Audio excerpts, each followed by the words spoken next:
Hello guys, जैसा कि आप सबको पता है कि इग्नू ने बीएड ओडीएल डिस्टेंस लेवल पर जो बीएड होती है इग्नू के द्वारा जो कराई जा रही है बीएड, उसके एग्जामिनेशन फॉर्म खुल चुके हैं। इग्नू से बीएड करने के लिए पत्राचार के द्वारा जिसे हम कहते हैं, वो बीएड के फॉर्म ओपन हो चुके हैं। एक बार वापस इग्नू ने ओपन कर दिए हैं, तो इनको भरने के बारे में आज अपन समझेंगे कि इग्नू का फॉर्म कैसे फिलअप करें। तो सबसे पहले आपको इग्नू की प्रॉपर वेबसाइट, जिसका यूआरएल है www.ignu.ac.in पे क्लिक करना है। जैसे ही आप इस पर क्लिक करोगे, ignu.ac.in पर जब हम क्लिक करेंगे तो अपन को नीचे चलना है। सबसे पहले जैसे ही अपन नीचे चलेंगे, सबसे पहले अलर्ट दिया हुआ है। इस अलर्ट में आपको यहाँ पर शो हो रहा होगा, जिसमें बीएड बीएससी नर्सिंग इन सारी चीज़ों के लिए जो एंट्रेंस एग्ज़ाम होता है, इसका जो इग्नू खुद करवाती है, उसका लिंक दिया हुआ है। आपको इस लिंक पर क्लिक करना है।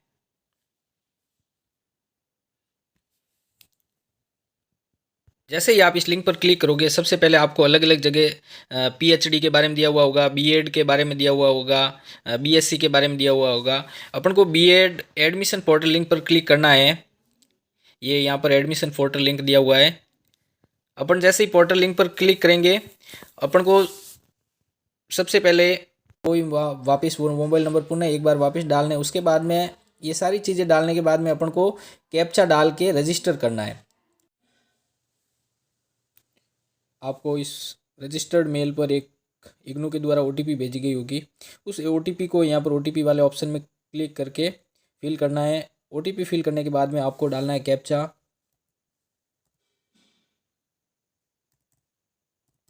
कैप्चा डालने के बाद में आपको करना है सबमिट ओटीपी पर क्लिक। ओटीपी डालने के बाद ओटीपी की प्रोसेस पूरी होने के बाद में अपना अकाउंट क्रिएट हो जाएगा। उसके बाद में अपन को लॉगिन वाले ऑप्शन पर क्लिक करना है।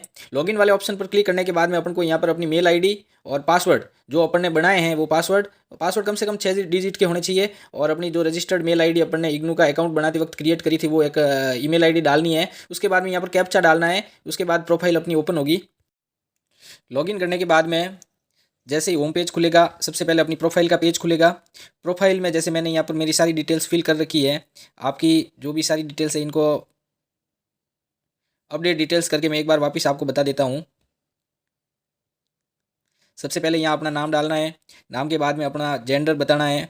जेंडर के बाद में अपनी डेट ऑफ बर्थ क्लिक करनी है। डेट ऑफ बर्थ क्लिक करने के बाद में आपको यहाँ पर अपना ऑलरेडी मेल आईडी जो अपने रजिस्टर्ड मेल दिया था वो आ जाएगा। उसके बाद में फ़ोन नंबर आ जाएंगे। अगर आप अल्टरनेट मोबाइल नंबर देना चाहते हैं तो वो भी आ जाएंगे। साथ में आपको यहाँ पर ब्लड ग्रुप बताना है। उसके बाद में are you citizen of India, अगर आप भारतीय निवासी हैं, हालांकि सबके लिए ये भारतीय निवासी वाला ऑप्शन अवेलेबल है, यस क्लिक करना है। रिलीजन में अपना रिलीजन बताना है। उसके बाद में प्लेस ऑफ बर्थ डिटेल्स, यहाँ पर अपनी जो डेट ऑफ बर्थ की जगह है उसके बारे में डिटेल्स देनी है। ये डेमो है, इसलिए आपके लिए डेमो के हिसाब से बताया हुआ है।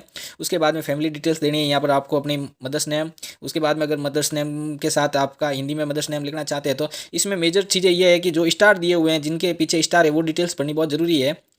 मदर्स मोबाइल नंबर है, आपकी माताजी क्या व्यवसाय करते हैं वो है। उसके बाद में क्वालिफिकेशन है। क्वालिफिकेशन में अगर पोस्ट पीजी है, ग्रेजुएशन है, नॉन ग्रेजुएट है, नन, यानी अगर कोई किसी प्रकार की योग्यता नहीं है तो नन पे क्लिक करना है, नहीं तो पीजी है तो पीजी क्लिक करना है, ग्रेजुएट है तो ग्रेजुएट करना है। ये सारी चीज़ें होने के बाद में ऑफिस एड्रेस है, डिजिग्नेशन है, अगर सैलरी है तो कितनी है, नहीं तो नॉट एप्लीकेबल भी क्लिक कर सकते हैं। उसके बाद में इसी तरह फादर्स डिटेल्स हैं। फादर्स डिटेल्स में आपको फादर्स नेम, उसके बाद में फादर्स मोबाइल नंबर अगर आप देना चाहते हैं तो father's name in Hindi, Hindi में फादर्स नेम के बाद में फादर्स क्वालिफिकेशन, नॉन ग्रेजुएट है तो नॉन ग्रेजुएट, ग्रेजुएशन है तो ग्रेजुएशन, पीजी है तो पीजी, ये सारी चीज़ें बतानी है आपको। Office address, father's designation, father's salary, जैसे सैलरी है, घर में से किसी की सैलरी बतानी होगी तो यहाँ पर फादर लेस देन 1 लाख मैं क्लिक कर लेता हूँ। आपको आपको एक alternate mobile emergency phone number देने पड़ेंगे, जो आप दे देना। उसके बाद में combine family status, family income जिसके बारे में कहते हैं, वो इनकम यहाँ पर आपको शो करनी है। ये सारी चीज़ें होने के बाद में अगर आप इग्नू में पहले से एनरोल्ड हो तो यस पे क्लिक करना है, नहीं तो नो पे क्लिक करना है।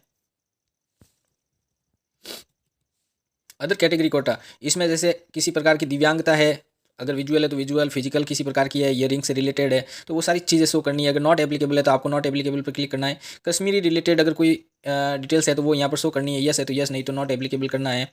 प्राइम मिनिस्टर्स स्पेशल स्कॉलरशिप से रिलेटेड अगर आपके पास किसी प्रकार की है डिटेल्स तो वो भरनी है, नहीं तो नॉट एप्लीकेबल पर क्लिक करना है। Children of armed forces personal, इस तरह से कोई रिलेटेड है डिटेल्स तो वो भरनी है, नहीं तो नॉट एप्लीकेबल पे क्लिक करना है। सिंगल गर्ल चाइल्ड कोटा है तो यस पे क्लिक करना है, नहीं तो नो पे क्लिक करना है। कल्चरल एक्टिविटीज़ पे किसी रिलेटेड कोई कोटा है तो वो शो करना है, नहीं तो नॉट एप्लीकेबल पे क्लिक करना है। म्यूजिक, थिएटर, विजुअल, कल्चर, ये सारी चीज़ें इसमें दी हुई है। स्पोर्ट्स कोटा है तो स्पोर्ट्स कोटा पे शो करना है, नहीं तो नो करना है। इसके बाद में डिटेल्स आती है एड्रेस से रिलेटेड। एड्रेस में आपको शो करना है परमानेंट और आपका जो पत्राचार का पता है वो सारी चीज़ें शो करनी है। यहाँ पर सिंपल सी चीज़ें हैं जिनको आपको बतानी है। अगर आपका पत्राचार का पता और परमानेंट एड्रेस सेम है तो यहाँ पर क्लिक करते ही ये सारी डिटेल्स वापस शो हो जाएगी। ये सारी शो होने के बाद में आपको करना है सेव और नेक्स्ट। ओके पे क्लिक कर लेते हैं। सेव और नेक्स्ट होने के बाद में आपको ये सारी चीज़ें एक बार वापस दिखेगी। अगर इसमें किसी प्रकार का चेंजेस करना है तो अभी आप कर सकते हैं। ये यहाँ पर अपडेट डिटेल्स का जो ऑप्शन दिया हुआ है उस पर क्लिक करना है। यहाँ से आप एक बार सारी चीज़ों को प्रीव्यू कर सकते हैं कि आपने क्या क्या फॉर्म में फिलअप करा है। वो सारा फिलअप करने के बाद में अगर किसी प्रकार की कोई प्रॉब्लम या चेंजेस करना है तो आपको अपडेट डिटेल्स पर क्लिक करना है। अपडेट डिटेल्स पर अगर आप क्लिक नहीं करना चाहते और आपकी सारी डिटेल्स सही है तो प्रोसेस टू नेक्स्ट। जैसे ही आप नेक्स्ट पर क्लिक करोगे, नेक्स्ट पर क्लिक करने के बाद में मैंने ये फॉर्म पहले से भर रखा था, वापस एक बार बताने के लिए आपको अपडेट डिटेल्स पे क्लिक करवाता हूँ। यहाँ अपडेट डिटेल्स पे जैसे ही अपन देखेंगे अगर आपके पास कोई इलनेस है, किसी बीमारी से रिलेटेड कोई डिटेल्स है तो यस, नहीं तो नो करना है आपको। अगर आपके पास एनसीसी का सर्टिफिकेट है तो एनसीसी पर यस करना है, नहीं तो आपको नो क्लिक करना है। एनसीसी के बाद में एनएसएस से रिलेटेड अगर किसी प्रकार की आपके पास सर्टिफिकेट या किसी प्रकार की योग्यता है तो यस पे क्लिक करना है, नहीं तो नो पे क्लिक करना है। उसके बाद में अगर आपके पेरेंट्स या आपसे रिलेटेड जो फादर्स मदर अगर किसी प्रकार के कोई है जो इग्नू में काम कर रहे हैं तो आपको यहाँ पर यस क्लिक करना है, नहीं तो आपको नो क्लिक करना है।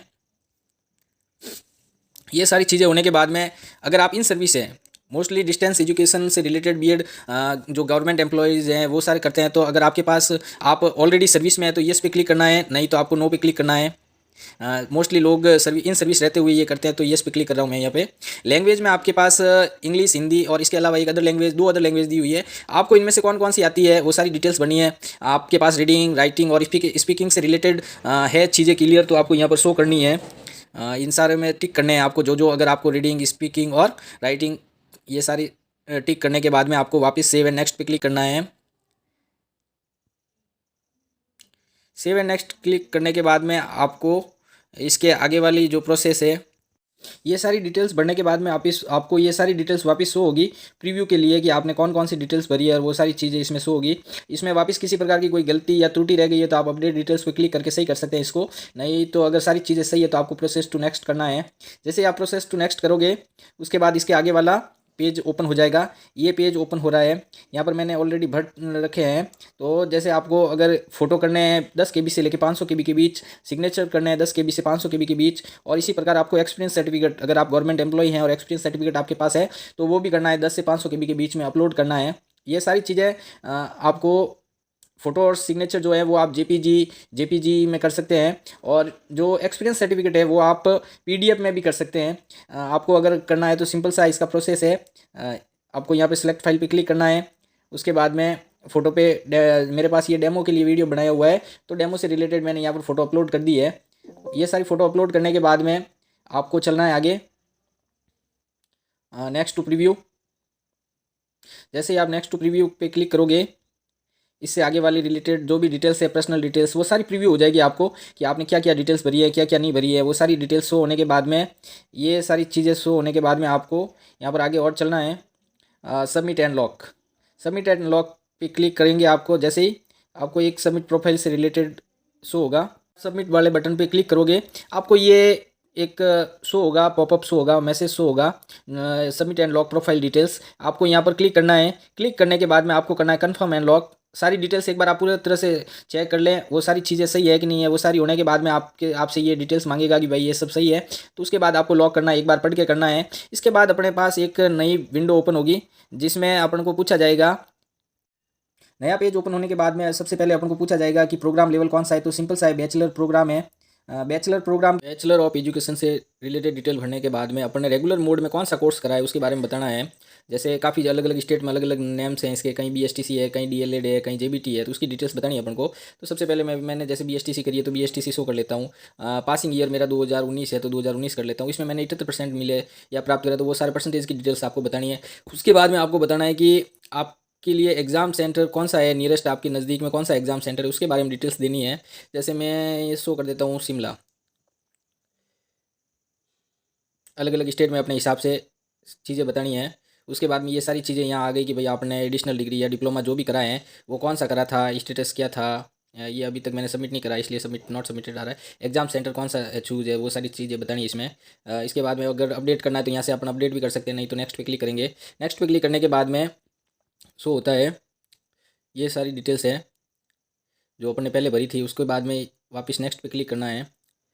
नेक्स्ट में क्लिक करने के बाद में सबसे पहले अपन को पूछा जाएगा जिसके लिए अपन एलिजिबल होना चाहते हैं क्या वो अपने पास योग्यता है कि नहीं है। तो 50% के साथ बैचलर डिग्री होनी चाहिए, मास्टर डिग्री या जो भी आपके पास है इससे रिलेटेड मिनिमम इसमें बैचलर डिग्री आपके पास 50% के साथ होना अनिवार्य है। तो ये सारी चीज़ें इसमें आपको टिक करना है। टिक करने के बाद में आपको यहाँ पर नीचे चलना है। नीचे चलने के बाद में सबसे पहले आपको 10th की डिटेल्स बतानी है, आपने 10th कब पास करी वो बतानी है। उसके बाद में 10th में कितने परसेंटेज बने, कौन सा डिवीज़न था, कौन से इंस्टीट्यूट में आप उस वक्त एडमिट थे, कौन वहाँ जहाँ से आपने पढ़ाई करी है, वो सारी डिटेल्स देने के बाद में कौन सा बोर्ड था आपकी स्टेट, अलग स्टेट वाइज अलग अलग बोर्ड्स रहते हैं, वो बोर्ड बताने हैं आपको कौन सा बोर्ड से आपने करी है। सब्जेक्ट में आप ऑल सब्जेक्ट भी लिख सकते हैं या सब्जेक्ट के नाम भी लिख सकते हैं, जैसे हिंदी, इंग्लिश, मैथ्स वगैरह, वो सारी चीज़ें बतानी है।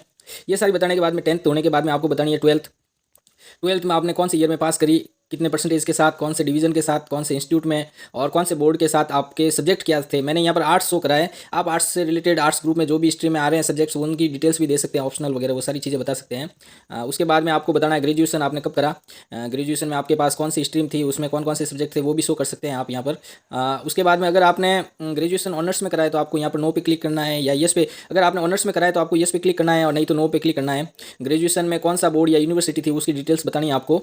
ये सारी डिटेल्स बताने के बाद में आपको बताना है कौन से कॉलेज से करा था। इसमें आपको इग्नू से रिलेटेड अगर करा है तो इग्नू से रिलेटेड नाम आ जाएगा, अगर इग्नू से नहीं करा है तो आपको अदर शो करना है। अदर शो करने के बाद में कौन सी यूनिवर्सिटी थी, ग्रेजुएशन कोर्स नेम क्या था, कई लोग बीए में बैचलर इन आर्ट्स में करते हैं, कई लोग बीएससी रिलेटेड भी कर लेते हैं। तो ये सारी चीज़ें इसमें शो करनी है कि आप के कोर्स का नाम क्या है। उसके बाद में आपका ग्रेजुएशन में कौन सा डिवीज़न था, कितने परसेंटेज मिले थे। इस परसेंटेज में आपको अगर फिक्स प्रतिशत है तो कोई दिक्कत नहीं है, नहीं तो आपके साथ जैसे जितने भी परसेंटेज बतने हैं उसके पीछे 2 पॉइंट के बाद में 2 अंक तक आप इसमें शो कर सकते हैं। ये सारी चीज़ें होने के बाद में अगर आपके पास पीजी है, एमए है जिसे कहते हैं अपन मास्टर डिग्री, अगर वो है तो वो शो करनी है, अगर नहीं है तो नहीं करोगे तो भी कोई दिक्कत नहीं है। ये सारी चीज़ें होने के बाद में आपको करना है save and next. Save and next पे क्लिक करने के बाद में नया पेज ओपन होगा। इसमें आपने कौन कौन सी डिटेल्स भरी हैं वो सारी चीज़ें शो होगी। ये सारी डिटेल्स आपकी एजुकेशन से रिलेटेड आ गई। उसके बाद में आपने कौन कौन से, अगर इसमें किसी प्रकार का अपडेशन है तो यहाँ से आप अपडेट कर सकते हैं, अगर अपडेट नहीं है तो आपको नेक्स्ट पे सिंपल सा क्लिक करना है। नेक्स्ट पे क्लिक करने के बाद में आपने पहले जो फॉर्म में डिटेल्स फिल करी है वो सारी डिटेल्स वापस एक बार शो होगी। इनमें भी किसी प्रकार की कोई दिक्कत नहीं है, आपको नेक्स्ट पे क्लिक करना है। जैसे ही आप नेक्स्ट पे क्लिक करोगे आपको नेक्स्ट पे क्लिक करने के बाद में जो भी फाइल्स है, अब देखिए यहाँ पर एक्सपीरियंस तक तो अपन ने पहले से अपलोड कर रखा था, मैंने यहाँ पर अपलोड कर लिया फाइल है, फिर भी एक बार आपको और बता देता हूँ। क्लास 10th में आपको मार्कशीट के साथ सर्टिफिकेट एक सिंगल फाइल में अपलोड करनी है।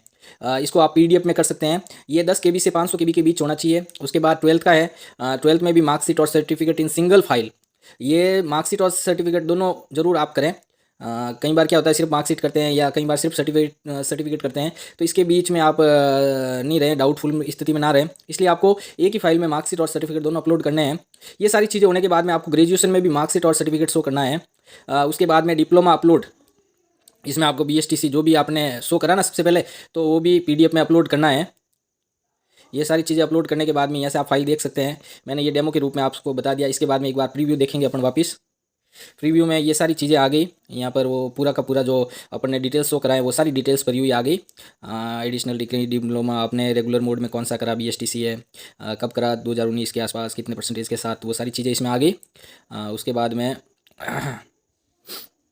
ये सारी चीज़ें आपने, पेमेंट अभी तक हुआ नहीं है, पेमेंट का बाद में अपन देखेंगे। ये पर्सनल डिटेल्स आ गई। ये सारा प्रीव्यू है, प्रीव्यू इसीलिए है कि किसी प्रकार की अगर कोई त्रुटि है तो आप अभी उसको संशोधित कर लें।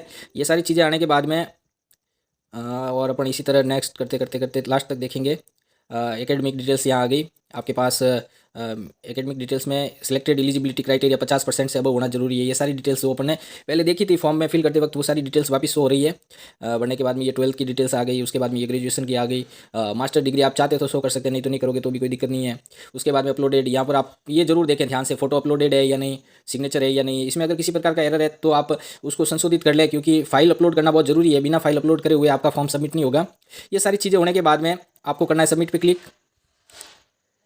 जैसे ही आप सबमिट पे क्लिक करोगे, एक बार वापस आपसे डिटेल को वेरीफाई करने के लिए बोला जाएगा। इसमें देखिए एक बार आप अपना नाम वगैरह वो सारी चीज़ें देख लें। ये सारी चीज़ें देखने के बाद में अब आपको पेमेंट पेड करना है। तो सबसे पहले एक बार देख लें, माय नेम इज़ ओके, इसमें आपको टिक करना है। 10th के हिसाब से है या नहीं, my date of birth okay है या नहीं, कैटेगरी ओके है या नहीं, माय जेंडर ओके है या नहीं, मदर्स नेम ओके है या नहीं, फादर्स नेम, एड्रेस। उसके बाद में reach check all information application form and upload file fields. ये सारी चीज़ें देखने के बाद में ये आपको टिक करने के बाद ये सारी चीज़ों के बारे में एक बार डिटेल्स पूछी जाएगी इग्नू के द्वारा। ये बहुत ही बढ़िया अच्छी व्यवस्था है। इससे क्या होता है कि कई बार कोई फाइल पीछे छूट भी जाए तो अपन इसको पढ़ के वापस शो कर सकते हैं। ये सारी होने के बाद में आपको करना है पेमेंट गेटवे।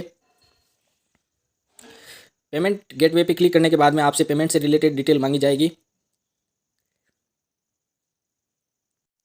इग्नू के द्वारा जो बीएड का फॉर्म अपन ने अप्लाई करा है उसमें अलग अलग पेमेंट के हिसाब से मांगा जाएगा। इसमें आप HDFC bank debit card, credit card, other bank debit credit card, net banking के द्वारा भी आप पेमेंट कर सकते हैं। वीडियो देखने के लिए आप सभी को बहुत बहुत धन्यवाद। इस वीडियो को हम यहीं कंप्लीट करते हैं। पेमेंट से रिलेटेड किसी प्रकार की अगर आपको कोई दिक्कत आए तो आप कमेंट करके बताएं। वीडियो देखने के लिए आप सभी को एक बार धन्यवाद। बेल आइकन ज़रूर दबाएं, वीडियो को ज़्यादा से ज़्यादा शेयर करें ताकि और भी ऐसे बच्चे हैं जिनको इग्नू फॉर्म से रिलेटेड कोई दिक्कत है तो वो फॉर्म को ईजिली भर पाएँ। और किसी प्रकार की अगर कोई दिक्कत हो रही है तो आप कमेंट में ज़रूर बताएं। Thanks everyone.